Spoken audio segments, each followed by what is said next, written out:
सो कल ताईं असीं गुरु अमरदास महाराज जी के पावन जीवन की विचार की है।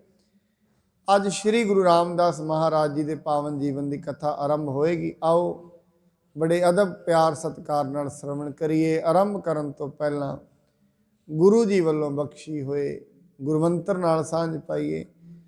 सतनाम श्री वाहेगुरु साहिब जी। सतनाम श्री वाहेगुरु साहिब जी। सो राम राम नाम में अभेदता लिखाइए।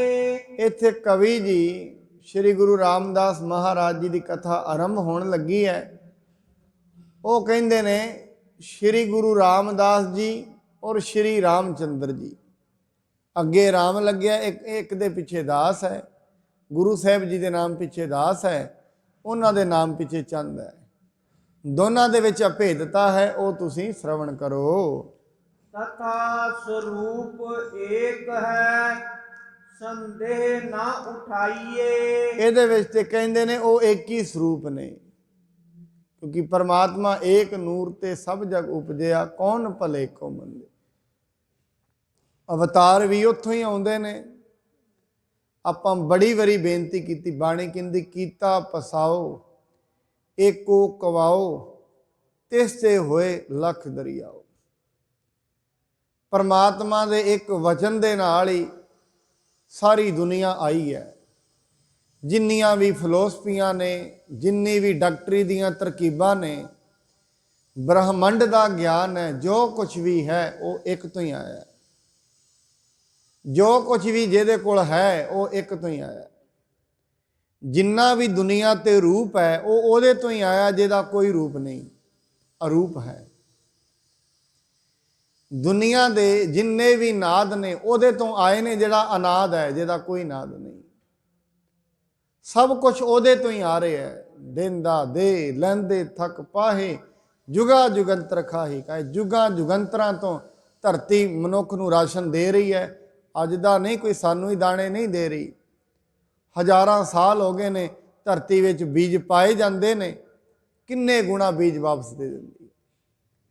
मनुख जे 1000 बीज पाएगा, कई 1000 बीज वापस मिलते हैं। कैसा परमात्मा ने सिस्टम बनाया। अज दा नहीं, महाराज बाणी च कहंदे ने जो कुछ उन्हें किया इक्को वार ही कर दिता, इक्को वारी धरती च इन्नी शक्ति पा दी है। जिन्ना भी ब्रह्मंड दे विच ज्ञान है, जो कुछ भी जिहदे कोल है उहदे तो ही आ रहा है।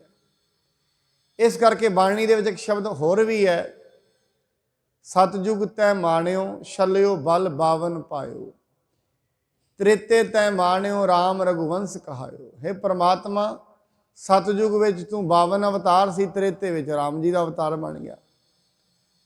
दुआपर कृष्ण मुरार कंस किरतार्थ कियो, उगर सैन को राज अपै भगत जन दियो। कहते दुआपर दे विच तू कृष्ण जी बन के आ गया। फिर कहते ने कलयुग दे विच, कलयुग प्रमाण, कलयुग दे विच कहते ने गुरु नानक ते गुरु अंगद साहब जी के नाम तू कहा रहे हैं। गुरु नानक के नाम तो तू कलयुग विच आ गए। जोत इको ही है, उस परमात्मा तो ही सारा कुछ आ रहा है। बाणी दे विच महाराज ये भी कहते हैं, हर जुग जुग भगत उपाया, पैज रखदा आया राम राजे।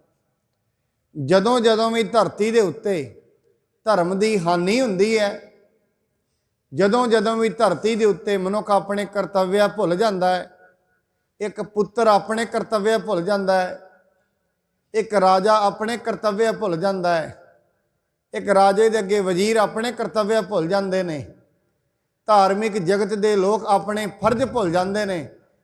फिर परमात्मा कोई ना कोई अवतार लैके आउंदा है ते मनुख नूं अपने फर्ज याद करा के जाता है, लोकाई नूं ठंडा दे करके जाता है। जिन्हों बाणी दे विच महाराज के सतगुरु नानक प्रगटिया, मिट्टी धुंध जग चानण हो। एवें समझ लवो जिवें शीशे नूं थोड़ी देर साफ ना करिए कई दिन, उहदे ते गंद जम जाता, उन्होंने साफ करना पैंदा, सही साफ नहीं विकदा। ਇਵੇਂ ਧਰਤੀ ਦੇ ਉੱਤੇ ਜਦੋਂ ਅਵਤਾਰ ਚਲੇ ਜਾਂਦੇ ਨੇ, ਹੌਲੀ ਹੌਲੀ ਧਰਤੀ ਦੇ ਉੱਤੇ ਗੰਦ ਜੰਮਣਾ ਸ਼ੁਰੂ ਹੋ ਜਾਂਦਾ ਹੈ। ਫਿਰ ਅਵਤਾਰ ਆਉਂਦੇ ਨੇ, ਫਿਰ ਲੋਕਾਂ ਨੂੰ ਸਿੱਧੇ ਮਾਰਗ ਤੇ, ਬੰਦਗੀ ਦੇ ਮਾਰਗ ਤੇ ਲਾਉਂਦੇ ਨੇ। ਫਿਰ ਪਰਮਾਤਮਾ ਦੀ ਯਾਦ ਦਿਲਾਉਂਦੇ ਨੇ, ਭਾਈ ਕਿੱਧਰ ਭੁੱਲ ਗਏ ਹੋ, ਰੱਬ ਨੂੰ ਯਾਦ ਕਰੋ। ਫਿਰ ਰੱਬ ਨੂੰ ਯਾਦ ਕਰਾਉਂਦੇ ਨੇ, ਫਿਰ ਧਰਤੀ ਸੁਖੀ ਹੋ ਜਾਂਦੀ ਹੈ। ਕਿਉਂਕਿ ਧਰਤੀ ਖੜੀ ਹੈ ਧਰਮ ਦੇ ਆਸਰੇ ਤੇ। ਜਿਸ ਦਿਨ ਧਰਤੀ ਤੋਂ ਧਰਮ ਚਲਾ ਗਿਆ, ਇੱਕ ਸੈਕਿੰਡ ਇਹ ਖੜੀ ਨਹੀਂ ਹੋ ਸਕੇਗੀ, ਇੱਕ ਸੈਕਿੰਡ। ਇਹਦਾ ਇੱਕੋ ਇੱਕ ਆਸਰਾ ਹੈ, ਧਰਮ। ਇਸ ਕਰਕੇ ਮਹਾਰਾਜ ਸਾਹਿਬ ਜੀ ਕਹਿੰਦੇ ਨੇ, ਕੋਈ ਅਭੇਦਤਾ ਨਹੀਂ, ਕਿਉਂਕਿ ਬਾਰ-ਬਾਰ ਅਵਤਾਰ ਦੁਨੀਆ ਤੇ ਆਉਂਦੇ ਰਹਿੰਦੇ ਹਨ। ਮਹੀਪ ਰੂਪ ਹੋਣ ਤੇ ਸੋ ਚੰਦ ਸੰਗ ਭਾਖਿਆ। ਸ਼੍ਰੀ ਰਾਮਚੰਦਰ ਜੀ ਰਾਜਾ ਸਨ, ਇਸ ਕਰਕੇ ਉਹਨਾਂ ਦੇ ਨਾਮ ਦੇ ਪਿੱਛੇ ਚੰਦ ਲਗਾਇਆ ਜਾਂਦਾ ਹੈ। ਜਨ ਅਵਤਾਰ ਇਹ ਭਏ ਤੂੰ ਦਾਸ ਨਾਮ ਆਖਿਆ। ਗੁਰੂ ਰਾਮਦਾਸ ਜੀ ਭਗਤੀ ਦੇ ਅਵਤਾਰ ਨੇ, ਉਹ ਰਾਜੇ ਨਹੀਂ ਹਨ। ਇਸ ਕਰਕੇ ਉਹਨਾਂ ਦੇ ਨਾਮ ਪਿੱਛੇ ਦਾਸ ਲਗਾਇਆ ਜਾਂਦਾ ਹੈ, ਤਾਂ ਕਰਕੇ ਉਹਨਾਂ ਨੂੰ ਸ਼੍ਰੀ ਗੁਰੂ ਰਾਮਦਾਸ ਜੀ ਕਿਹਾ ਜਾਂਦਾ ਹੈ। ਭਗਤ ਦੇ ਅਵਤਾਰ ਜਾਂਤੇ ਰਾਮ ਸੋ ਦਾਸ ਕਹੈ। ਕਹਿੰਦੇ ਮਹਾਰਾਜ ਜੀ ਜਿਸ ਭਗਤੀ ਨੇ ਦੇ ਉਸ ਵਿੱਚ ਅਵਤਾਰ ਲਿਆ ਹੈ, ਜਿਸ ਭਗਤੀ ਦੀ ਦੇਹ ਦੇ ਵਿੱਚ ਗੁਰੂ ਜੀ ਨੇ ਅਵਤਾਰ ਲਿਆ ਹੈ, ਇਸ ਕਰਕੇ ਉਹਨਾਂ ਨੂੰ ਰਾਮਦਾਸ ਕਿਹਾ ਜਾਂਦਾ ਹੈ। ਰਾਜਾ ਰਾਮ ਉਧਾਰ ਰਾਮਚੰਦ ਕਹਿਬੋ ਬਣੇ। ਇਸ ਕਰਕੇ ਉਹਨਾਂ ਨੇ ਰਾਜਾ ਬਣੇ ਸਨ, ਆਉਂਦੇ ਹੀ ਰਾਜਾ ਬਣ ਗਏ ਸਨ। ਇਸ ਕਰਕੇ ਉਹਨਾਂ ਨੂੰ ਰਾਮਚੰਦ ਕਹਿਣਾ ਠੀਕ ਬਣਦਾ ਹੈ। ਸ੍ਰੀ ਗੁਰ ਅਮਰਦਾਸ ਕੇ ਪਾਛੇ ਸੋਢੀ ਬੰਸ ਬੇਭੂਖਣ ਆਛੇ। ਗੁਰੂ ਅਮਰਦਾਸ ਜੀ ਦੇ ਜਾਣ ਦੇ ਪਿੱਛੋਂ, ਸੋਢੀਆਂ ਦੀ ਵੰਸ਼ ਦੇ ਵਿੱਚੋਂ ਗੁਰੂ ਰਾਮਦਾਸ ਜੀ ਮਹਾਰਾਜ ਜੋ ਬੜੇ ਹੀ ਉੱਤਮ ਹਨ। ਸਿੰਘਾਸਣ ਬੈਠੇ ਗੁਰ ਪੂਰੇ ਮਾਇਆ ਤੇ ਅਲੇਪ ਗੁਣ ਰੂਰੇ। ਜਿਹੜੇ ਮਾਇਆ ਤੋਂ ਨਿਰਲੇਪ ਨੇ ਔਰ ਜਿਨ੍ਹਾਂ ਦੇ ਅੰਦਰ ਬੜੇ ਹੀ ਜ਼ਿਆਦਾ ਗੁਣ ਨੇ। ਆਪਾਂ ਸਵੇਰੇ ਵੀ ਇਹ ਬੇਨਤੀ ਕਰ ਰਹੇ ਸੀ, ਕੱਲ ਵੀ ਇਹ ਬੇਨਤੀ ਕੀਤੀ, ਮਨੁੱਖ ਦੀ ਪਹਿਚਾਣ ਉਹਦਿਆਂ ਗੁਣਾਂ ਤੋਂ ਹੁੰਦੀ ਹੈ, ਸਰੀਰਾਂ ਤੋਂ ਨਹੀਂ। ਕਿਸੇ ਵੀ ਮਨੁੱਖ ਦੀ ਪਹਿਚਾਣ ਹੁੰਦੀ ਹੈ, ਇਹ ਮਨੁੱਖ ਚੰਗਾ ਹੈ, ਇਹ ਮਾੜਾ ਹੈ, ਕਿੱਥੋਂ ਹੋਏਗੀ? ਸਰੀਰ ਤੋਂ ਨਹੀਂ, ਗੁਣਾਂ ਤੋਂ ਹੁੰਦੀ ਹੈ। ਕੋਈ ਮਨੁੱਖ ਚੰਗਾ ਡਾਕਟਰ ਹੈ, ਉਹਦਿਆਂ ਗੁਣਾਂ ਤੋਂ ਪਤਾ ਲੱਗੇਗਾ। ਕੋਈ ਮਨੁੱਖ ਪਰਮਾਤਮਾ ਦਾ ਅਵਤਾਰ ਹੈ, ਉਹਦਿਆਂ ਗੁਣਾਂ ਤੋਂ ਪਤਾ ਲੱਗੇਗਾ। ਕੋਈ ਮਨੁੱਖ ਬ੍ਰਹਮ ਗਿਆਨੀ ਹੈ, ਕੋਈ ਸੰਤ ਹੈ, ਉਹਦਿਆਂ ਗੁਣਾਂ ਤੋਂ ਪਤਾ ਲੱਗਦਾ ਹੈ। ਸਰੀਰ ਤੇ ਸਾਰਿਆਂ ਦੇ ਇੱਕੋ ਵਰਗੇ ਨੇ, ਸਰੀਰਾਂ ਵਿੱਚ ਕੋਈ ਫਰਕ ਨਹੀਂ। ਇੱਕ ਸੰਤ ਦੇ ਵੀ ਦੋ ਅੱਖਾਂ ਹੁੰਦੀਆਂ ਨੇ, ਇੱਕ ਆਮ ਸਾਧਾਰਨ ਮਨੁੱਖ ਹੈ, ਉਹਦੇ ਵੀ ਦੋ ਅੱਖਾਂ ਹੁੰਦੀਆਂ। ਸ਼ਾਰੀਰਿਕ ਬਣਤਰ ਦੇ ਵਿੱਚ ਕੋਈ ਫਰਕ ਨਹੀਂ ਹੈ, ਗੁਣਾਂ ਵਿੱਚ ਫਰਕ ਹੈ। ਗੁਣਾਂ ਦੇ ਵਿੱਚ ਤੇ ਜ਼ਮੀਨ ਅਸਮਾਨ ਦਾ ਫਰਕ ਹੈ। ਇਸ ਕਰਕੇ ਮਹਾਰਾਜ ਕਹਿੰਦੇ ਨੇ, ਮਨੁੱਖ ਨੂੰ ਚਾਹੀਦਾ ਗੁਣਾਂ ਨੂੰ ਲੈ ਲਵੇ, ਔਗੁਣਾਂ ਨੂੰ ਛੱਡ ਦੇਵੇ। ਜੇ ਰੋਜ਼-ਰੋਜ਼ ਇੱਕ ਗੁਣ ਲਵੇਗਾ, ਇੱਕ ਮਹੀਨੇ ਵਿੱਚ ਇਹਦੇ ਵਿੱਚ 30 ਗੁਣ ਹੋ ਜਾਣਗੇ। ਜੇ ਰੋਜ਼-ਰੋਜ਼ ਕਿਸੇ ਦਾ ਇੱਕ ਔਗਣ ਵੀ ਲਏਗਾ, ਇੱਕ ਮਹੀਨੇ ਵਿੱਚ ਇਹਦੇ ਵਿੱਚ 30 ਔਗਣ ਹੋ ਜਾਣਗੇ। 30 ਔਗਣ ਪਤਾ ਨਹੀਂ ਕਿੰਨੇ ਚੰਗੇ ਗੁਣਾਂ ਨੂੰ ਨਸ਼ਟ ਕਰ ਦੇਣਗੇ। 30 ਔਗਣ ਐਵੇਂ ਸਮਝ ਲਓ, ਲੜਾਈ ਗੁਣਾਂ ਤੇ ਅਵਗੁਣਾਂ ਦੀ ਹੈ। ਜਿਵੇਂ ਆਪਣੇ ਸਰੀਰ ਦੇ ਅੰਦਰ ਕਈ ਚੰਗੇ ਜੀਵ ਨੇ, ਕਈ ਮਾੜੇ ਨੇ। ਹੁਣ ਜਿਵੇਂ ਕਈ ਕਰੋਨਾ ਵਾਇਰਸ ਨੇ, ਅੰਦਰ ਹੀ ਨੇ, ਅੰਦਰ ਗਿਆ, ਉਹਦੇ ਅੰਦਰ ਸਰੀਰ ਦੇ ਅੰਦਰ ਦੂਜੇ ਸਿਪਾਹੀ ਵੀ ਹੁੰਦੇ ਨੇ ਚੰਗੇ, ਉਹ ਉਹਨਾਂ ਨੂੰ ਮਾਰਨਾ ਕੱਟਣਾ ਸ਼ੁਰੂ ਕਰਦੇ ਨੇ, ਲੜਾਈ ਚੱਲ ਪੈਂਦੀ ਹੈ। ਹੁਣ ਜੇ ਕਹਿੰਦੇ ਨੇ ਇਮਿਊਨਿਟੀ ਵਧਾਓ, ਇਮਿਊਨਿਟੀ ਦਾ ਮਤਲਬ ਹੁੰਦਾ ਵੀ ਚੰਗੇ ਜਿਹੜੇ ਜੀਵ ਨੇ ਅੰਦਰ ਜ਼ਿਆਦਾ ਤਕੜੇ ਕਰੋ ਉਹਨਾਂ ਨੂੰ। ਜੇ ਉਹ ਤਕੜੇ ਹੋਣਗੇ, ਬਾਹਰੋਂ ਜਿੱਡੀ ਮਰਜ਼ੀ ਤਕੜੀ ਫੌਜ ਚੜ੍ਹ ਕੇ ਆ ਜਾ, ਉਹਨੂੰ ਮਾਰ ਦੇਣਗੇ। ਸਾਡੇ ਸਰੀਰ ਦੇ ਅੰਦਰ ਵੀ ਜੰਗ ਚੱਲਦਾ ਹੀ ਰਹਿੰਦਾ। ਅੰਦਰ ਵੀ ਜੀਵ ਨੇ, ਇੱਕ ਦੁਨੀਆ ਅੰਦਰ ਵੀ ਹੈ ਸਰੀਰ ਦੇ, ਉਹ ਅਦ੍ਰਿਸ਼ ਦੁਨੀਆ ਵਿਖਦੀ ਨਹੀਂ ਹੈ। ਅੰਦਰ ਵੀ ਜੰਗ ਜਾਰੀ ਹੈ, ਅੰਦਰ ਵੀ ਬੈਕਟੀਰੀਆ ਵੀ ਨੇ, ਜੀਵਾਣੂ ਵੀ ਨੇ, ਜੰਗ ਜਾਰੀ ਹੈ। ਇਵੇਂ ਦੁਨੀਆ ਦੇ ਉੱਤੇ ਜੰਗ ਹੁੰਦਾ ਹੈ ਗੁਣਾਂ ਦਾ ਤੇ ਅਵਗੁਣਾਂ ਦਾ। ਜਦੋਂ ਔਗਣ ਮਨੁੱਖ ਤੇ ਭਾਰੀ ਹੋ ਜਾਂਦੇ ਨੇ, ਮਨੁੱਖ ਫਿਰ ਡਿੱਗ ਜਾਂਦਾ ਹੈ। ਫਿਰ ਇਹਦੇ ਨਾਲ ਵਿਕਾਰ ਹਾਵੀ ਹੋ ਜਾਣਗੇ, ਕਾਮ ਹਾਵੀ ਹੋ ਜਾਏਗਾ, ਕ੍ਰੋਧ ਹਾਵੀ ਹੋ ਜਾਏਗਾ, ਲੋਭ ਹਾਵੀ ਹੋ ਜਾਏਗਾ। ਜਦੋਂ ਇਹ ਹਾਵੀ ਹੋ ਜਾਂਦੇ ਨੇ, ਇੱਕ ਪਹਿਚਾਣ ਵੀ ਹੈ, ਫਿਰ ਮਨੁੱਖ ਨੂੰ ਕਥਾ ਕੀਰਤਨ ਤੇ ਚੰਗਾ ਨਹੀਂ ਲੱਗਦਾ, ਚੰਗੀ ਗੱਲ ਤੈਨੂੰ ਚੰਗਾ ਨਹੀਂ ਲੱਗੇਗੀ। ਜਦੋਂ ਰੱਬ ਦੀ ਗੱਲ ਚੱਲੇਗੀ, ਗੁਰਬਾਣੀ ਕਹਿੰਦੀ ਉਹਨੂੰ ਐਵੇਂ ਲੱਗੇਗਾ ਜਿਵੇਂ ਬਿੱਛੂ ਨੇ ਡੰਗ ਮਾਰਤਾ ਹੋਵੇ। ਜਦੋਂ ਸੱਚੀ ਗੱਲ ਚੱਲੇਗੀ ਨਾ, ਇਹਨੂੰ ਐਵੇਂ ਲੱਗੇਗਾ ਜਿਵੇਂ ਬਿੱਛੂ ਡੰਗ ਮਾਰਦਾ ਹੋਵੇ, ਚੰਗੀ ਗੱਲ ਦੇ ਵਿੱਚ ਬੈਠੇ ਨਹੀਂ ਜਾਂਦਾ। ਜਦੋਂ ਕਿਤੇ ਮਾੜੀ ਵਾਰਤਾ ਚੱਲੇਗੀ, ਉਹਦੇ ਵਿੱਚ ਬੜਾ ਆਨੰਦ ਆਏਗਾ। ਬਸ ਇਹ ਪਹਿਚਾਣ ਹੈ, ਅੰਦਰ ਜਿਹੜੀ ਗੁਣਾਂ ਦੀ ਕਮੀ ਹੈ, ਅੰਦਰ ਖਾਲੀ ਹੈ। ਜਿਵੇਂ ਅੰਦਰ ਪਾਣੀ ਨਾ ਹੋਏ, ਅੰਦਰ ਤਪਸ਼ ਵੱਧ ਜਾਂਦੀ ਹੈ ਸਰੀਰ ਦੇ, ਐਵੇਂ ਮਨੁੱਖ ਦੇ ਅੰਦਰ ਜਦੋਂ ਚੰਗੇ ਵਿਚਾਰ, ਗੁਰਬਾਣੀ ਨਹੀਂ ਹੈ, ਇਸ ਦੇ ਅੰਦਰ ਤਪਸ਼ ਵੱਧ ਜਾਏਗੀ ਵਿਕਾਰਾਂ ਦੀ, ਜਿਹਨੂੰ ਬਾਣੀ ਕਹਿੰਦੇ ਜੈ ਤਨ ਬਾਣੀ ਵਿਸਰ ਜਾਏ, ਜਿਉਂ ਪੱਕਾ ਰੋਗੀ ਵਿਰਲਾਏ। ਪੱਕਾ ਕਹਿੰਦੇ ਨੇ ਕੋੜ ਦਾ ਰੋਗੀ। ਜਿਵੇਂ ਕੋੜ ਦੇ ਰੋਗੀ ਦੇ ਚੀਸਾਂ ਪੈਂਦੀਆਂ ਨੇ ਸਰੀਰ ਵਿੱਚ, ਉਹ ਮਨੁੱਖ ਦੇ ਵੀ ਬੁਰਾ ਹਾਲ ਦੇਹ ਦਾ ਹੋ ਜਾਂਦਾ ਹੈ। ਉਹਦਾ ਮਨ ਦਾ ਮਾਨਸਿਕ ਤੌਰ ਤੇ ਬਿਲਕੁਲ ਵਿਗੜ ਜਾਂਦਾ ਹੈ, ਜਿਹੜੇ ਮਨੁੱਖ ਦੇ ਅੰਦਰ ਗੁਣ ਚਲੇ ਜਾਂਦੇ ਨੇ। ਇਸ ਕਰਕੇ ਮਨੁੱਖ ਨੂੰ ਗੁਣ ਲੈਣੇ ਚਾਹੀਦੇ ਨੇ, ਔਗੁਣ ਛੱਡ ਦੇਣੇ ਚਾਹੀਦੇ ਨੇ। ਫਰੀਦ ਸਾਹਿਬ ਕਹਿੰਦੇ ਨੇ ਜਿਹੜੇ ਚੰਗੇ ਇਨਸਾਨ ਹੁੰਦੇ ਨੇ, ਉਹ ਦੂਜੇ ਮਨੁੱਖਾਂ ਦੇ ਗੁਣ ਵਹਿੰਦੇ ਨੇ, ਆਪਣੇ ਔਗੁਣ ਵਹਿੰਦੇ ਨੇ। ਜਿਹੜੇ ਮਨੁੱਖ ਦੂਜਿਆਂ ਦੇ ਗੁਣ ਵਹਿੰਦੇ ਨੇ, ਆਪਣੇ ਔਗੁਣ ਵਹਿੰਦੇ ਨੇ, ਉਹ ਮਨੁੱਖ ਦੁਨੀਆ ਵਿੱਚ ਵਿਦਵਾਨ ਹੁੰਦੇ ਨੇ, ਦੁਨੀਆ ਦੇ ਵਿੱਚ ਫਕੀਰ ਹੁੰਦੇ ਨੇ, ਦੁਨੀਆ ਵਿੱਚ ਸ੍ਰਿਸ਼ਟ ਹੁੰਦੇ ਨੇ। ਫਰੀਦ ਸਾਹਿਬ ਕਹਿੰਦੇ ਨੇ, ਫਰੀਦਾ ਕਾਲੇ ਮੈਂਡੇ ਕੱਪੜੇ, ਕਾਲਾ ਮੈਂਡਾ ਵੇਸ। ਮੈਂਡਾ ਸ਼ਬਦ ਜਿਹੜਾ ਹੈ, ਆਮ ਕਰਕੇ ਸਿੰਧੀ ਬੋਲੀ, ਦੱਖਣੀ ਬੋਲੀ 'ਚ ਬੋਲਿਆ ਜਾਂਦਾ ਹੈ। ਮੈਂਡਾ ਮਤਲਬ ਮੇਰਾ, ਕਾਲੇ ਮੈਂਡੇ ਕੱਪੜੇ, ਮੇਰੇ ਕਾਲੇ ਕੱਪੜੇ ਨੇ, ਕਾਲਾ ਮੈਂਡਾ ਵੇਸ, ਗੁਣ ਹੀ ਭਰਿਆ ਮੈਂ ਫਿਰਾਂ, ਲੋਕ ਕਹੇ ਦਰਵੇਸ਼। ਮੈਂ ਤੇ ਔਗੁਣਾਂ ਨਾਲ ਭਰਿਆ ਫਿਰਦਾ, ਲੋਕੀ ਮੈਨੂੰ ਦਰਵੇਸ਼ ਕਹਿੰਦੇ ਨੇ। ਇਹਦਾ ਮਤਲਬ ਕੀ ਹੈ? ਉਹ ਆਪਣੇ ਔਗੁਣ ਵੇਖ ਰਹੇ ਨੇ, ਲੋਕਾਂ ਦੇ ਗੁਣ ਵੇਖਦੇ ਨੇ। ਇੱਕ ਉਹ ਨੇ ਜਿਹੜੇ ਲੋਕਾਂ ਦੇ ਔਗੁਣ ਵੇਖਦੇ ਨੇ, ਆਪਣੇ ਔਗੁਣ ਵੇਖਦੇ ਨੇ। ਇਹਨੂੰ ਬਾਣੀ ਕਹਿੰਦੀ ਆਪਸ ਕੋ ਜੋ ਭਲਾ ਕਹਾਵੈ, ਤਿਸੈ ਭਲਾਈ ਨਿਕਟ ਨਾ ਆਵੇ। ਉਹਦੇ ਤੇ ਨੇੜੇ ਤੇੜੇ ਵੀ ਭਲਾਈ ਨਹੀਂ ਆਉਂਦੀ, ਜਿਹੜਾ ਆਪਣੇ ਆਪ ਨੂੰ ਚੰਗਾ ਕਰਦਾ ਹੋਏ। ਜਿਹਨੂੰ ਬਾਣੀ ਕਹਿੰਦੀ ਗੱਲਨੀ ਜੋਗ ਨਾ ਹੋਈ, ਗੱਲਾਂ ਬਾਤਾਂ ਨਾਲ ਜੋਗ ਥੋੜੀ ਨਾ ਮਿਲਦਾ, ਬੰਦਗੀ ਕਰਨੀ ਪੈਂਦੀ ਹੈ। ਇਸ ਕਰਕੇ ਸੱਚੇ ਪਾਤਸ਼ਾਹ ਜੀ ਦੇ ਸਿੰਘਾਸਨ ਤੇ ਗੁਰੂ ਰਾਮਦਾਸ ਮਹਾਰਾਜ ਬੈਠੇ ਨੇ, ਜਿਹੜੇ ਮਾਇਆ ਤੋਂ ਨਿਰਲੇਪ ਨੇ, ਔਰ ਜਿਨ੍ਹਾਂ ਦੇ ਬਚਨ ਬੜੇ ਹੀ ਸੁੰਦਰ ਹਨ। ਗੁਰਤਾ ਰਤ ਅਨੂਪ ਡੋ ਕਰੇ, ਚੌਥੋ ਸੂਰਜ ਜਨ ਨਭ ਚਰੇ। ਗੁਰਤਾ ਗੱਦੀ ਦੇ ਰੱਥ ਉੱਤੇ ਸਵਾਰ ਹੋ ਗਏ ਨੇ, ਤੇ ਅਸਮਾਨ ਦੇ ਵਿੱਚ ਚੌਥਾ ਸੂਰਜ, ਪਹਿਲਾ ਸੂਰਜ ਗੁਰੂ ਨਾਨਕ ਦੇਵ ਜੀ, ਦੂਜੇ ਸੂਰਜ ਗੁਰੂ ਅੰਗਦ ਦੇਵ ਜੀ, ਤੀਜੇ ਗੁਰੂ ਅਮਰਦਾਸ ਜੀ, ਹੁਣ ਚੌਥੇ ਸੂਰਜ ਗੁਰੂ ਰਾਮਦਾਸ ਜੀ ਆਕਾਸ਼ ਦੇ ਵਿੱਚ ਚਮਕ ਰਹੇ ਹਨ।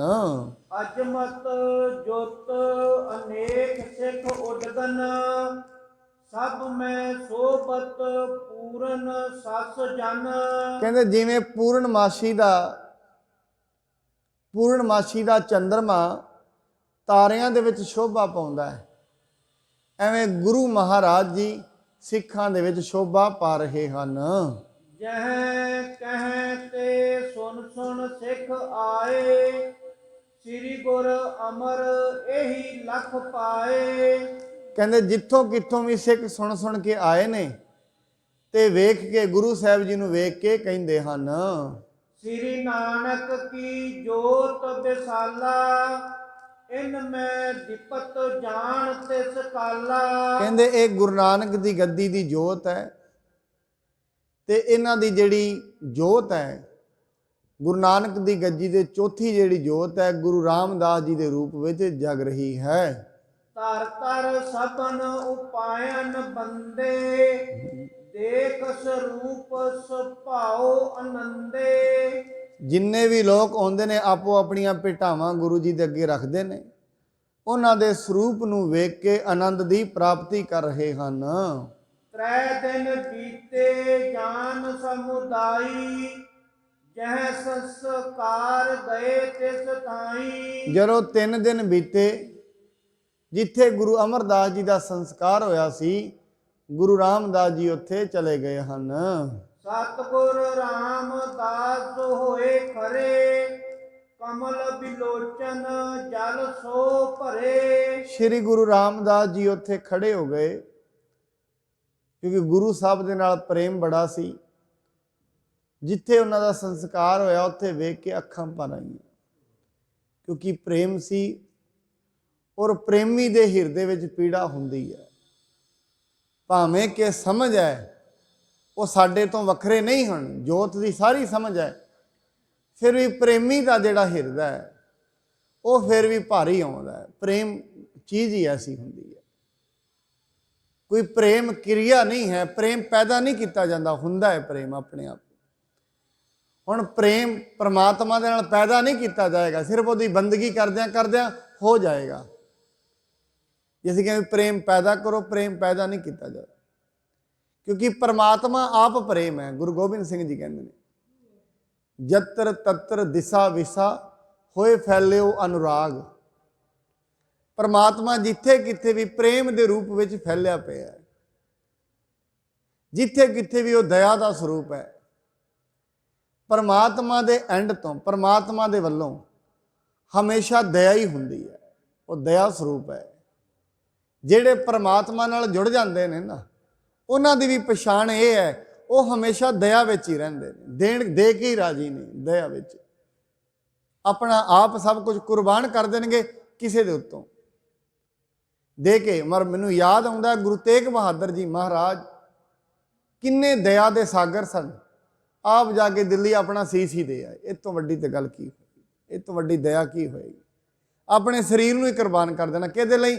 ਮਹਾਰਾਜ ਕਹਿੰਦੇ ਨੇ, ਭਾਈ ਤੁਹਾਡੇ ਬੱਚੇ ਰੋਂਦੇ ਮੇਰੇ ਤੋਂ ਨਹੀਂ ਵੇਖੇ ਜਾਂਦੇ, ਤੁਹਾਡੇ ਪਰਿਵਾਰ ਰੋਂਦੇ ਮੇਰੇ ਤੋਂ ਨਹੀਂ ਵੇਖੇ ਜਾਂਦੇ। ਦਇਆ ਕਰਕੇ ਮਹਾਰਾਜ ਆਪਣਾ ਸਰੀਰ ਹੀ ਦੇ ਆਏ। ਇਸ ਤੋਂ ਵੱਡਾ ਦਾਨ ਕੀ ਹੋਏਗਾ? ਆਪਣੇ ਸਰੀਰ ਦਾ ਹੀ ਦਾਨ ਕਰ ਦੇਣਾ। ਇਸ ਕਰਕੇ ਗੁਰੂ ਰਾਮਦਾਸ ਜੀ ਮਹਾਰਾਜ ਜਦੋਂ ਉੱਥੇ ਗਏ, ਅੱਖਾਂ ਦੇ ਵਿੱਚੋਂ ਨੀਰ ਵਹਿ ਤੁਰਿਆ ਹੈ। ਸੰਗ ਮੋਰੀ ਸੋਕ ਉਪਾਵਤ, ਮੋਹਣ ਆਦਿਕ ਸੀਸ ਨਿਵਾਵਤ। ਬਾਬਾ ਮੋਹਰੀ ਜੀ ਵੀ ਅਫਸੋਸ ਕਰਦੇ ਨੇ, ਨਾਲ ਬਾਬਾ ਮੋਹਨ ਜੀ, ਉਹ ਵੀ ਗੁਰੂ ਜੀ ਦੇ ਪੁੱਤਰ ਨੇ, ਉਹ ਵੀ ਵੇਖ ਕੇ ਅਫਸੋਸ ਕਰ ਰਹੇ ਹਨ। ਬ੍ਰਿਧ ਨੇ ਸਭ ਸੋ ਬਾਪ ਉਚਾਰਾ, ਕਹੋ ਗੁਰੂ ਕੋ ਕਿਉਂ ਨਾ ਚਿਤਾਰਾ। ਬਾਬਾ ਬੁੱਢਾ ਜੀ ਕੋਲ ਖੜੇ ਨੇ, ਉਹ ਕਹਿੰਦੇ ਭਾਈ ਰੋਂਦੇ ਕਿਉਂ? ਤੁਹਾਨੂੰ ਗੁਰੂ ਜੀ ਦਾ ਬਚਨ ਯਾਦ ਨਹੀਂ? ਗੁਰੂ ਜੀ ਕਹਿ ਕੇ ਗਏ ਨੇ, ਮੇਰੇ ਪਿੱਛੋਂ ਕਿਸੇ ਨੇ ਰੋਣਾ ਨਹੀਂ ਹੈ, ਤੁਸੀਂ ਰੋ ਕਿਉਂ ਰਹੇ ਹੋ? ਇਹ ਗੁਰੂ ਜੀ ਦਾ ਵਚਨ ਹੈ, ਇਹ ਤੁਹਾਨੂੰ ਨਹੀਂ ਟਾਲਣਾ ਚਾਹੀਦਾ। ਮੇਰੋ ਸ਼ੋਕ ਨਾ ਕਰੋ ਕਦਾਈ, ਸਿਮਰੋ ਹਰ ਹਰ ਆਨੰਦ ਉਪਾਈ। ਮਹਾਰਾਜ ਜੀ ਕਹਿ ਕੇ ਗਏ ਨੇ, ਮੇਰੇ ਜਾਣ ਤੋਂ ਪਿੱਛੋਂ ਕਿਸੇ ਨੇ ਅਫਸੋਸ ਨਹੀਂ ਕਰਨਾ, ਸਿਰਫ ਪ੍ਰਭੂ ਸਿਮਰਨ ਕਰਨਾ ਹੈ, ਰੱਬ ਦਾ ਨਾਮ ਲੈਣਾ ਹੈ, ਉਸ ਦੀ ਬੰਦਗੀ ਕਰਨੀ ਹੈ। ਉਗਲਾਂ ਉਲਾਗਣ ਜੋਗ ਨਾ ਬਾਕ ਤਿਨੋਂ ਕਾ, ਯਾਤੇ ਕਰੋ ਨਾ ਕਬ ਮਿਲ ਸੋਕਾ। ਇਸ ਕਰਕੇ ਤੁਹਾਨੂੰ ਉਹਨਾਂ ਦੇ ਬਚਨਾਂ ਦੀ ਉਲੰਘਣਾ ਨਹੀਂ ਕਰਨੀ ਚਾਹੀਦੀ, ਕਿਉਂਕਿ ਸਾਧ ਸੰਗਤ ਇਹ ਹੋ ਸਕਦਾ ਹੈ ਗੁਰੂ ਦੇ ਦੱਸੇ ਹੋਏ ਜਿਹੜੇ ਮਾਰਗ ਦੇ ਬਚਨ ਨੇ ਸਾਨੂੰ ਸਮਝ ਨਾ ਆਏ, ਹੁਣ ਇਹ ਵੱਖਰੀ ਗੱਲ ਹੈ, ਪਰ ਉਹ ਜਿਹੜੇ ਬਚਨ ਨੇ ਉਹ ਸੱਚ ਤੇ ਸਦੀਵ ਹੁੰਦੇ ਨੇ। ਉਹਨਾਂ ਦੇ ਬਚਨਾਂ ਵਿੱਚ ਬੜੀ ਗੰਭੀਰਤਾ ਹੁੰਦੀ ਹੈ, ਸਿਆਣੇ ਮਨੁੱਖ ਦੀ ਗੱਲ ਵਿੱਚ ਗੰਭੀਰਤਾ ਹੁੰਦੀ ਹੈ। ਜਿਹੜੀ ਗੱਲ ਸਾਧਾਰਨ ਲੋਕ 100 ਗੱਲਾਂ ਵਿੱਚ ਕਰਨਗੇ, ਸਿਆਣਾ ਮਨੁੱਖ ਇੱਕੋ ਗੱਲ ਵਿੱਚ ਕਰ ਦਿੰਦਾ। ਜਿਹੜੀ ਗੱਲਾਂ ਨੂੰ ਸਾਧਾਰਨ ਲੋਕ 200 ਵਾਰੀ 300 ਵਾਰੀ 300 ਗੱਲਾਂ ਕਰਕੇ ਕਰਨਗੇ, ਸਿਆਣਾ ਮਨੁੱਖ ਇੱਕੋ ਗੱਲ ਵਿੱਚ ਕਰ ਦਿੰਦਾ, ਇੱਕੋ ਗੱਲ 'ਚ ਨਿਬੇੜ ਦਿੰਦਾ ਗੱਲ। ਇਸ ਕਰਕੇ ਉਹ ਜਿਹੜੀ ਗੱਲ ਹੈ ਉਹ ਸਮਝਣੀ ਔਖੀ ਹੁੰਦੀ ਹੈ। ਕਿਉਂ? ਮਨੁੱਖ ਨੂੰ ਆਦਤ ਹੈ 300 ਸੁਣਨ ਦੀ। ਹੁਣ 300 ਦੇ ਸਮਾਂ ਵੀ ਜ਼ਿਆਦਾ ਲੱਗੇਗਾ। ਇਸ ਕਰਕੇ ਜਿਹੜੇ ਸਿਆਣੇ ਪੁਰਸ਼ ਹੁੰਦੇ ਨੇ, ਉਹ ਜਿਹੜੀ ਗੱਲ ਹੁਣ ਮਹਾਰਾਜ ਕਹਿ ਕੇ ਗਏ ਨੇ ਅਫਸੋਸ ਨਹੀਂ ਕਰਨਾ, ਇਹਦੇ ਪਿੱਛੇ ਬੜੇ ਵੱਡੇ ਰੀਜ਼ਨ ਹੋਣਗੇ। ਉਹ ਠੀਕ ਹੈ, ਆਪਣੀ ਤੁਸ਼ ਬੁੱਧੀ ਦੇ ਮੁਤਾਬਕ ਅਸੀਂ ਥੋੜ੍ਹੇ ਬਹੁਤੇ ਅਰਥ ਕਰ ਲੈਂਦੇ ਹਾਂ, ਤਾਂ ਹੀ ਕਿਹਾ ਜਾ ਸਕਦਾ ਜਿਹੜੇ ਸਤਿਪੁਰਸ਼ਾਂ ਦੇ ਬੋਲ ਹੁੰਦੇ ਨੇ ਮੁਕੰਮਲ ਤੌਰ 'ਤੇ ਉਹਨਾਂ ਦੇ ਅਰਥ ਨਹੀਂ ਕੱਢੇ ਜਾ ਸਕਦੇ। ਕਿਉਂ ਨਹੀਂ ਕੱਢੇ ਜਾ ਸਕਦੇ? ਕਿਉਂਕਿ 19 ਜਦੋਂ ਵੱਡੀ ਸੁਰਤ ਇਹ ਵੱਡ ਉੱਚਾ ਹੋਵੇ ਕੋਏ, ਤਿਸ ਉੱਚੇ ਕੋ ਜਾਣੈ ਸੋਏ। ਏਡਾ ਵੱਡਾ ਕੋਈ ਹੋਵੇਗਾ ਤੇ ਉਹਨੂੰ ਜਾਣ ਪਾਏਗਾ, ਨਹੀਂ ਕਿਵੇਂ ਜਾਣੇਗਾ। ਇੱਕ 12ਵੀਂ ਦੇ ਵਿੱਚ ਖੜਾ ਹੈ, ਦੂਜੀ ਕਲਾਸ ਦਾ ਬੱਚਾ 12ਵੀਂ ਵਾਲੇ ਦੀ ਗੱਲ ਕਿਵੇਂ ਸਮਝੇਗਾ। ਬਸ ਆਪਣੀ ਬੁੱਧੀ ਦੇ ਮੁਤਾਬਕ ਜਿੰਨੇ ਮਾੜੇ ਮੋਟੇ ਅਰਥ ਬਣਦੇ ਨੇ ਉਹ ਕੱਢ ਲਏ ਜਾਂਦੇ ਹਨ। ਸੁਣ ਬ੍ਰਿਧ ਕੇਰ ਉਚਿਤ ਸੋਭ ਪੈਨਾ, ਰੋਕਿਓ ਜਨ ਕੋ ਨਿਜ ਨਿਜ ਨੈਨਾ। ਫਿਰ ਸਾਰਿਆਂ ਨੇ ਜਦੋਂ ਗੁਰੂ ਸਾਹਿਬ ਮਹਾਰਾਜ ਜੀ ਦੇ ਇਹ ਬਚਨ ਸੁਣੇ ਨੇ, ਸਾਰਿਆਂ ਨੇ ਇਕੱਠੇ ਹੋ ਕੇ ਆਪਣੇ ਆਪਣੇ ਨੈਣਾਂ ਦੇ ਵਿੱਚੋਂ ਜਿਹੜੇ ਅਥਰੂ ਹਨ ਉਹ ਰੋਕ ਲਏ ਹਨ। ਜਗਤ ਮਿਰ ਜਾਤ ਹੇਤ ਕ੍ਰਿਤ ਸਾਰੀ, ਜਤਾ ਜੋਗ ਕੀਨਸ ਹਿਤਕਾਰੀ। ਜਗਤ ਦੀ ਮਰਿਆਦਾ ਦੇ ਅਨੁਸਾਰ ਜੋ ਵੀ ਮਰਿਆਦਾਵਾਂ ਸਨ ਉਹ ਗੁਰੂ ਸਾਹਿਬ ਜੀ ਨੇ, ਬਾਬਾ ਮੋਹਨ ਮੋਹਰੀ ਜੀ ਨੇ ਕੀਤੀਆਂ ਹਨ। ਬੈਠੇ ਹੈ ਸਕਲ ਬਾਵਲੀ ਤੀਰ, ਆਵੈ ਨਿਤ ਸੰਗਤ ਕੀ ਭੀਰ। ਇਕੱਠੇ ਹੋ ਕੇ ਮਹਾਰਾਜ ਬਾਉਲੀ ਦੇ ਨੇੜੇ ਬੈਠਦੇ ਨੇ, ਜਿਹੜੀ ਮਹਾਰਾਜ ਨੇ ਬਣਾਈ ਹੈ ਪਾਣੀ ਵਾਸਤੇ। ਨੇੜੇ ਨੇੜੇ ਦੀ ਸੰਗਤ ਇਕੱਠੀ ਹੋ ਕੇ ਆਂਦੀ ਹੈ, ਬੜੀ ਜ਼ਿਆਦਾ ਭੀੜ ਉੱਥੇ ਹੋ ਜਾਂਦੀ ਹੈ। ਗਾਵਹਿ ਸ਼ਬਦ ਰਬਾਬੀ ਰਾਗ, ਜਿਨ ਕੇ ਵਿਖੇ ਪਰਮ ਬੈਰਾਗ। ਰਵਾਬੀਆਂ ਦੇ ਮਨਾਂ ਵਿੱਚ ਪਰਮ ਵੈਰਾਗ ਹੈ ਤੇ ਰਵਾਬੀ ਰਾਗਾਂ ਦੇ ਵਿੱਚ ਕੀਰਤਨ ਕਰਦੇ ਨੇ, ਕਿਉਂਕਿ ਸਾਧ ਸੰਗਤ ਰਾਗ ਦੇ ਵਿੱਚ ਕੀਰਤਨ ਸੁਣਨਾ ਹੀ ਬੜੀ ਵੱਡੀ ਗੱਲ ਹੈ, ਕਿਉਂਕਿ ਜਿਹੜੀ ਬਾਣੀ ਹੈ ਉਹ ਰਾਗਾਂ ਵਿੱਚ ਹੈ। ਤੇ ਹੌਲੀ ਹੌਲੀ ਮਨੁੱਖ ਦਾ ਇੰਟਰਸਟ, ਕਿਉਂਕਿ ਜਿਵੇਂ ਜਿਵੇਂ ਉਹਦੇ ਮਨ ਦੇ ਵਿੱਚ ਬਿਰਹ ਉਪਜੇਗਾ ਤੇ ਰਾਗ ਵਿੱਚ ਗਾਏਗਾ। ਗੁਰਬਾਣੀ ਰਾਗਾਂ ਵਿੱਚ ਹੈ ਤੇ ਰਾਗ ਉਹ ਮਨੁੱਖ ਸੁਣ ਸਕਦਾ ਜਿਹਦਾ ਅੰਦਰ ਵੈਰਾਗੀ ਹੈ, ਗਾਏਗਾ ਵੀ ਉਹ ਜਿਹੜਾ ਅੰਦਰ ਵੈਰਾਗੀ ਹੈ। ਹਰੇਕ ਮਨੁੱਖ ਨਹੀਂ ਗਾਏਗਾ, ਨਾ ਸੁਣੇਗਾ। ਹਰੇਕ ਨੂੰ ਰਾਗ ਦੀ ਸਮਝ ਵੀ ਨਹੀਂ ਲੱਗੇਗੀ, ਉਹ ਲੱਗੇਗਾ ਇਹ ਪਤਾ ਨਹੀਂ ਕੀ ਗਾ ਰਹੇ ਨੇ। ਇਸ ਕਰਕੇ ਮਹਾਰਾਜ ਜੀ ਦੇ ਸਮੇਂ ਉਦੋਂ ਰਵਾਬੀ ਗਾਉਂਦੇ ਨੇ ਤੇ ਰਾਗਾਂ ਦੇ ਵਿੱਚ ਸ਼ਬਦ ਉਚਾਰਨ ਕਰ ਰਹੇ ਹਨ। ਸਭਾ ਲੱਗਹਿ ਜਬ ਹੋਵਤ ਭੋਰ, ਆਵਹਿ ਸਿੱਖ ਕਰਹਿ ਬਹੁ ਜੋਰ। ਸਵੇਰ ਹੁੰਦਿਆਂ ਹੀ ਸੰਗਤ ਆ ਜਾਂਦੀ ਸੀ, ਉੱਥੇ ਬੜਾ ਵੱਡਾ ਜੋੜ ਮੇਲਾ ਲੱਗਿਆ ਕਰਦਾ ਸੀ। ਤਿਸੀ ਪ੍ਰਕਾਰ ਦੇਗ ਨਿਤ ਹੋਏ, ਮਿਲੈ ਹਜ਼ਾਰੋਂ ਅਚਵਹਿ ਸੋਏ। ਪਹਿਲਾਂ ਵਾਂਗੂ ਹੀ ਲੰਗਰ ਤਿਆਰ ਹੁੰਦਾ ਸੀ, ਹਜ਼ਾਰਾਂ ਲੋਕ ਆਉਂਦੇ ਸਨ, ਰੋਜ਼ ਇਕੱਠਾ ਹੋ ਕੇ ਲੰਗਰ ਛਕਿਆ ਕਰਦੇ ਸਨ। ਤ੍ਰੈ ਯੋਦਸ ਦਿਵਸ ਬਤੀਤੇ ਜਬੈ, ਭੋਜਨ ਕਰਿਓ ਅਨਿਕ ਵਿਧ ਤਬੈ। 13 ਦਿਨਾਂ ਦੇ ਬਾਅਦ ਫਿਰ ਉਹਨਾਂ ਨੇ ਭੋਜਨ ਕੀਤਾ, ਬੜਾ ਵੱਡਾ ਭੋਜ ਕੀਤਾ ਗਿਆ। ਹੁਣ ਜਿੰਨੀ ਵੀ ਸੰਗਤ ਉੱਥੇ ਆਉਂਦੀ ਹੈ ਸਾਰੀ ਭੋਜਨ ਛਕ ਰਹੀ ਹੈ। ਗੋਇੰਦਵਾਲ ਮੇਲ ਬਹੁ ਹੋਵਾ, ਸਭ ਹਨ ਰਾਮਦਾਸ ਗੁਰ ਜੋਵਾ। ਗੋਇੰਦਵਾਲ ਸਾਹਿਬ ਵਿਖੇ ਬੜਾ ਵੱਡਾ ਮੇਲਾ ਲੱਗਿਆ, ਸਾਰਿਆਂ ਨੇ ਗੁਰੂ ਰਾਮਦਾਸ ਜੀ ਦੇ ਦਰਸ਼ਨ ਕੀਤੇ ਹਨ। ਸਕਲ ਵੇਖ ਸਾਧੂ ਸਮੁਦਾਏ, ਕਰਨ ਆਹਾਰ ਮੇਲ ਕਰ ਆਏ। ਸਮੂਹ ਸਾਧੂ ਨੇ ਜਿਹੜੇ ਇਕੱਠੇ ਹੋ ਕੇ ਆਏ, ਸਾਰੇ ਲੰਗਰ ਛਕ ਰਹੇ ਹਨ। ਬਖਸ਼ੀਸ਼ ਭਈ ਮੰਜੀਆਂ ਜੇ ਤੱਕ, ਲੈ ਅਕੋਰ ਕੋ ਪਹੁੰਚੇ ਤੇ ਤੱਕ। ਉਦੋਂ ਗੁਰੂ ਮਹਾਰਾਜ ਸਾਹਿਬ ਜੀ ਨੇ 22 ਮੰਜੀਆਂ ਸਥਾਪਿਤ ਕੀਤੀਆਂ ਸਨ ਪ੍ਰਚਾਰ ਕਰਨ ਵਾਸਤੇ।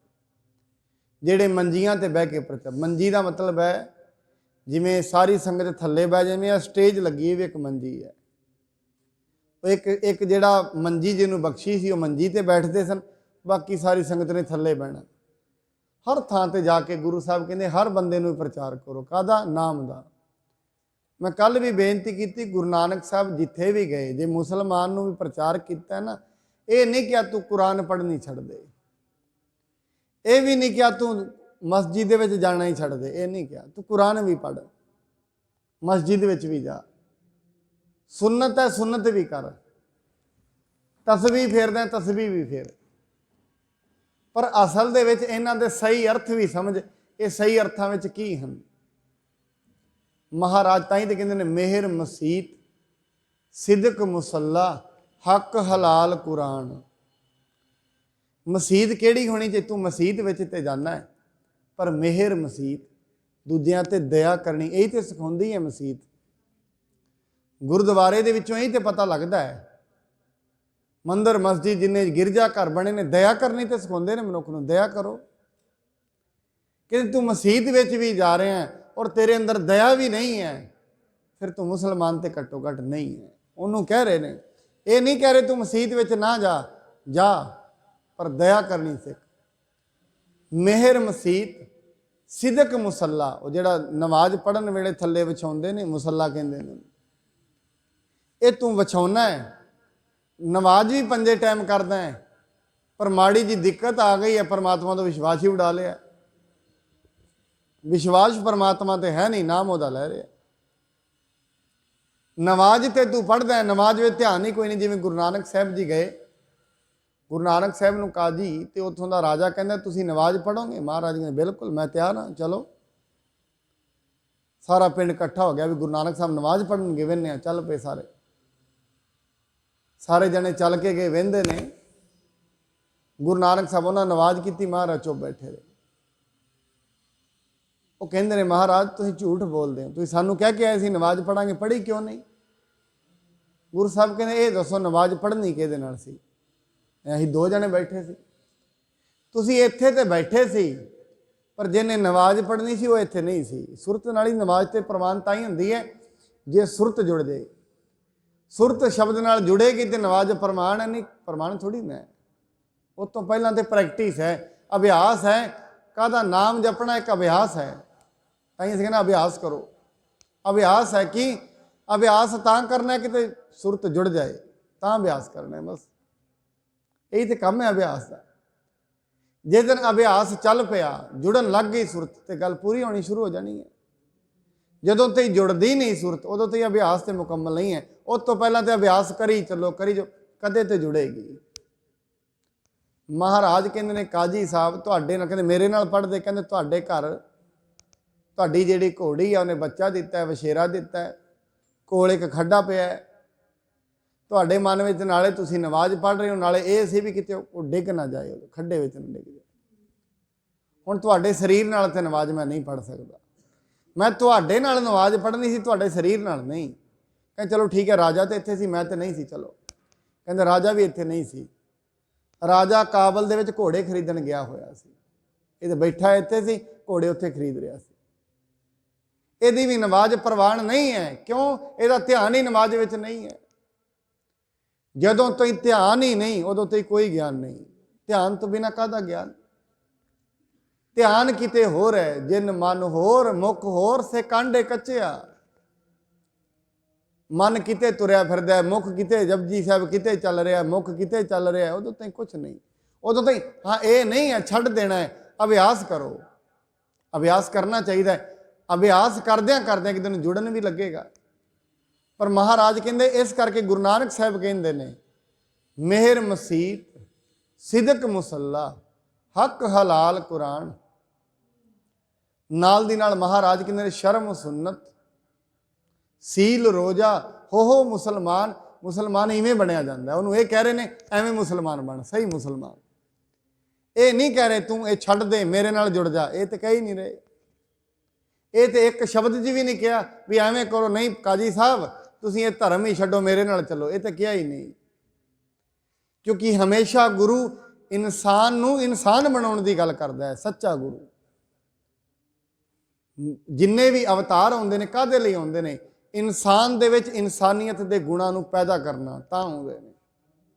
ਇਨਸਾਨ ਜਦੋਂ ਆਪਣੇ ਮਾਰਗ ਤੋਂ ਭਟਕ ਜਾਂਦਾ ਹੈ, ਉਹਨੂੰ ਮਾਰਗ ਤੇ ਪਾਉਣ ਲਈ ਬਾਰ-ਬਾਰ ਭਗਤਾਂ ਨੂੰ, ਸੰਤਾਂ ਨੂੰ ਦੁਨੀਆ ਤੇ ਜਨਮ ਲੈਣਾ ਪੈਂਦਾ ਹੈ।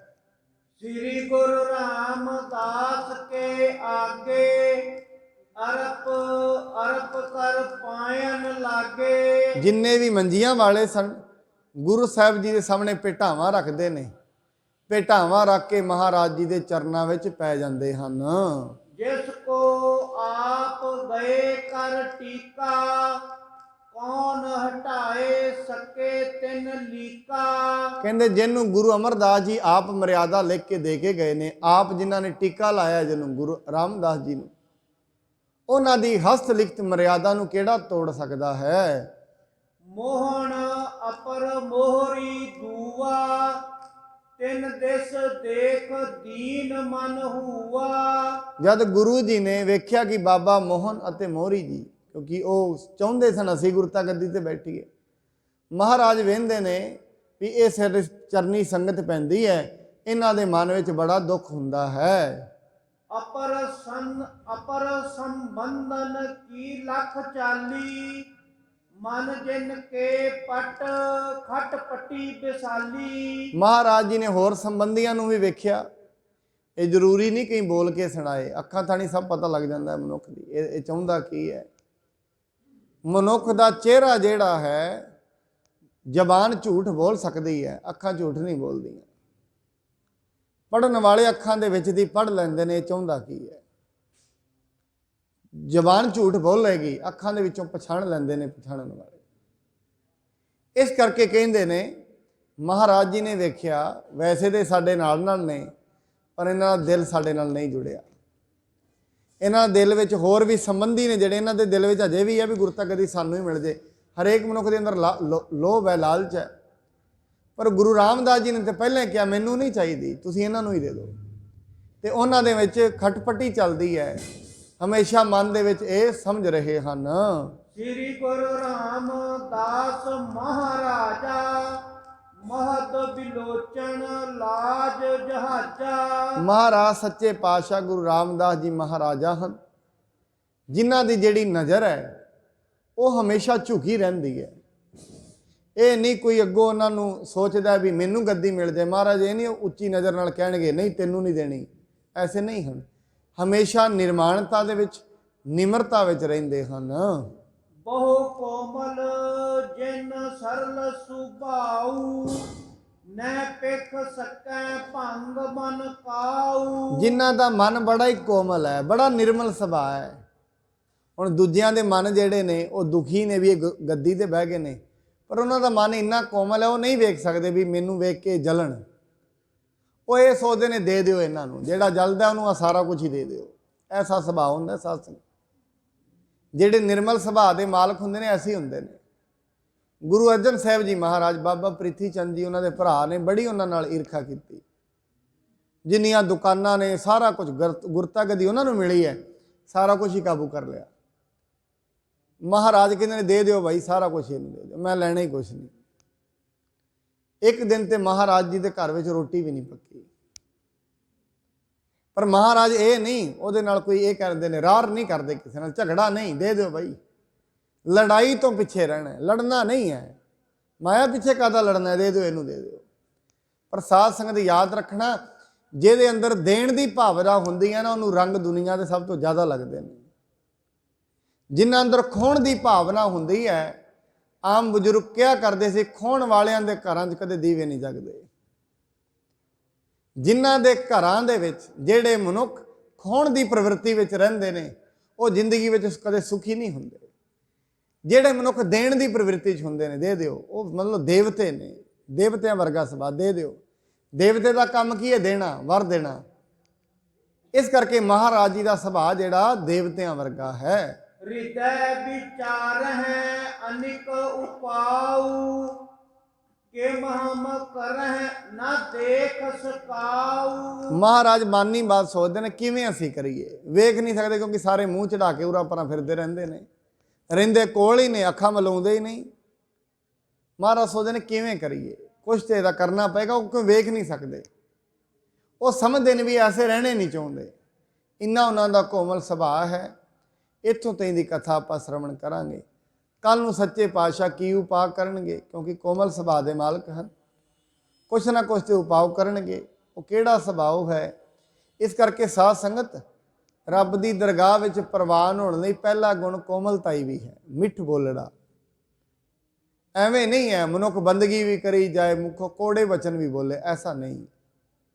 ਮਿੱਠਾ ਬੋਲਣਾ ਇਹ ਵੀ ਬੜਾ ਵੱਡਾ ਤਪ ਹੈ। ਕਿਸੇ ਦਾ ਹਿਰਦਾ ਸਾੜ ਦੇਣਾ ਬੋਲਾਂ ਦੇ ਨਾਲ, ਇਹ ਵੀ ਬੜਾ ਵੱਡਾ ਪਾਪ ਹੁੰਦਾ ਹੈ। ਕਈ ਵਾਰੀ ਮਨੁੱਖ ਹੱਥਾਂ ਕਰਕੇ ਪਾਪ ਨਹੀਂ ਕਰਦਾ, ਮਾੜੇ ਬਚਨ ਬੋਲਦਾ, ਕਿਸੇ ਦੇ ਹਿਰਦੇ ਨੂੰ ਵਲੂੰਦਰ ਦਿੰਦਾ ਹੈ। ਮਾੜੇ ਬਚਨ ਕਰਕੇ ਆਪਣੇ ਕਿਸੇ ਪਰਿਵਾਰ ਦੇ ਮੈਂਬਰ ਦਾ ਹਿਰਦਾ ਸਾੜਨਾ, ਕਿਸੇ ਕੌਮ ਦਾ ਸਾੜਨਾ, ਕਿਸੇ ਸੰਪਰਦਾਇ ਦਾ ਸਾੜਨਾ ਸਭ ਤੋਂ ਮਾੜੀ ਗੱਲ ਹੈ। ਇਸ ਕਰਕੇ ਧਰਮ ਤੇ ਸਿਖਾਉਂਦਾ ਹੈ ਮਿੱਠ ਬੋਲਣਾ, ਮਿੱਠਾ ਬੋਲਣਾ। ਮਿੱਠਤ ਨੀਵੀਂ ਨਾਨਕਾ ਗੁਣ ਚੰਗਿਆਈਆਂ ਤਤ। ਜੇ ਮਨੁੱਖ ਕੁਛ ਸਿੱਖਿਆ ਹੈ ਨਾ, ਉਹਦੇ ਬੋਲਾਂ ਚੋਂ ਪਤਾ ਲੱਗੇਗਾ ਇਹਨੇ ਆਪਣੇ ਗੁਰੂ ਤੋਂ ਸਿੱਖਿਆ ਕੀ। ਜੇ ਮਿੱਠ ਬੋਲਣਾ ਨਹੀਂ ਹੈ, ਅਜੇ ਤੇ ਗੁਰੂ ਦੇ ਨੇੜੇ ਤੇੜੇ ਵੀ ਨਹੀਂ ਲੱਗਿਆ, ਲੱਗਣ ਦੀ ਤਾਂ ਗੱਲ ਦੂਰ ਹੈ। ਇਸ ਕਰਕੇ ਮਨੁੱਖ ਦੇ ਵਿੱਚ ਮਿੱਠਾ ਸੁਭਾਅ ਹੋਣਾ ਚਾਹੀਦਾ ਹੈ। ਇੱਥੋਂ ਤਾਈਂ ਦੀ ਕਥਾ ਆਪਾਂ ਸਰਵਣ ਕੀਤੀ ਹੈ। ਗੁਰੂ ਜੀ ਕਿਰਪਾ ਕਰਨ ਕੱਲ੍ਹ ਨੂੰ ਜਿਹੜਾ ਅੱਗੇ ਆਪਾਂ ਜਿਹੜੀ ਕਥਾ ਚੱਲੇਗੀ ਉਹਨੂੰ ਸਰਵਣ ਕਰਾਂਗੇ, ਕਿਵੇਂ ਮਹਾਰਾਜ ਇਸ ਚੀਜ਼ ਨੂੰ ਅੱਗੇ ਕਰਦੇ ਹਨ। ਇੰਨੀਆਂ ਬੇਨਤੀਆਂ ਪ੍ਰਵਾਨ ਕਰਨੀਆਂ, ਹੋਈ ਭੁੱਲ ਚੁੱਕ ਦੇ ਲਈ ਖਿਮਾ ਕਰਨੀ ਜੀ। ਗੁਰੂ ਜੀ ਕਿਰਪਾ ਕਰਨ ਸਭਨਾਂ ਦੇ ਘਰਾਂ ਪਰਿਵਾਰਾਂ ਵਿੱਚ ਸੁੱਖ ਸ਼ਾਂਤੀ, ਸਭਨਾਂ ਨੂੰ ਦੇਹ ਰੋਗਤਾ ਬਖਸ਼ਣ, ਉਦਮ ਉਪਰਾਲਾ ਬਖਸ਼ਣ। ਆਪ ਜੀ ਇਸੇ ਤਰੀਕੇ ਨਾਲ ਸਤ ਸੰਗਤ ਵਿੱਚ ਜੁੜ ਕੇ ਆਪਣੀ ਜ਼ਿੰਦਗੀ ਦੀਆਂ ਅਮੋਲਕ ਘੜੀਆਂ ਨੂੰ, ਸਵਾਸਾਂ ਨੂੰ ਸਿੱਧੀ ਡਾਇਰੈਕਸ਼ਨ ਦੇ ਸਕੀਏ, ਸਿੱਧੇ ਬੰਨੇ ਲਾ ਸਕੀਏ। ਇੰਨੀਆਂ ਬੇਨਤੀਆਂ ਪ੍ਰਵਾਨ। ਵਾਹਿਗੁਰੂ ਜੀ ਕਾ ਖਾਲਸਾ, ਵਾਹਿਗੁਰੂ ਜੀ ਕੀ ਫਤਿਹ।